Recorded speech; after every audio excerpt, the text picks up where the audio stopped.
ఇప్పుడే మరి మా వాళ్ళు చెప్తారు ఏమని క్యాంప్ ఆఫీస్లో హరీష్ రావు ఉన్నాడని. ఆయనకు ఒకటే మాట చెప్తున్నా, నేను 15 ఆగస్టు లోపల 2 లక్షల రైతు రుణమాఫీ చేస్తా అన్నాడు. ఆయన నువ్వు చేయలేవు అన్నాడు, నేను చేస్తా అన్నా.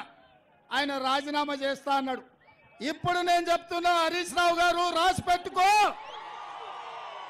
కొమరవెల్లి మల్లన్న సాక్షిగా 15 ఆగస్టు లోపల ఈ రాష్ట్రంలో ఉన్న రైతులకందరికీ 2 లక్షల రూపాయల రుణమాఫీ చేసి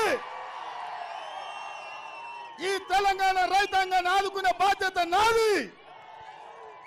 ఈ సిద్దిపేటకు పట్టిన శని ఈ శనీశ్వరరావును పాతాళానికి తొక్కే బాధ్యత నాది. 15 ఆగస్టు నాడు ఈ దేశానికి స్వాతంత్రం వచ్చింది. 15 ఆగస్టు నాడు ఈ శనీశ్వరరావు నుంచి ఈ సిద్దిపేటకు కూడా స్వతంత్రం రాబోతుంది. 15 ఆగస్టు నాడు తెలంగాణ రైతాంగానికి రుణాల నుంచి విముక్తి కలిగి బ్యాంకుల నుంచి స్వతంత్రం రాబోతుంది. అవునా? కాసుకో హరీష్ రావు, కాసుకో.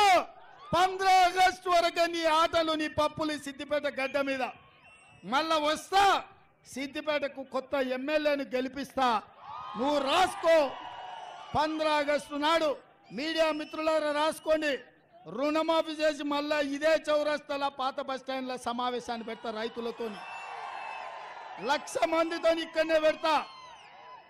2 లక్షల రుణమాఫీ చేసి 1,00,000 మందితో ఇదే చౌరస్తాల మళ్ళా సమావేశం పెడతా రైతు రుణమాఫీ చేసి.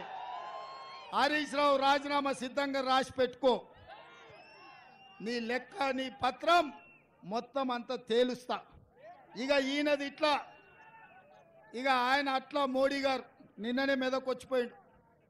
ఆయన పాపం రఘునందన్ రావు గారు రోజు కేసీఆర్ మాట్లాడే స్పీచ్ల కాగితం జిరాక్ తీసుకుపోయి ఆయనకి ఇచ్చినట్టున్నాడు. నన్ను తిడుతున్నాడు, గ్యారంటీలు అమలు చేయలేదంటాడు. అయ్యా, వచ్చిన 100 రోజుల్లో 5 గ్యారంటీలు అమలు చేసి ఆడబిడ్డల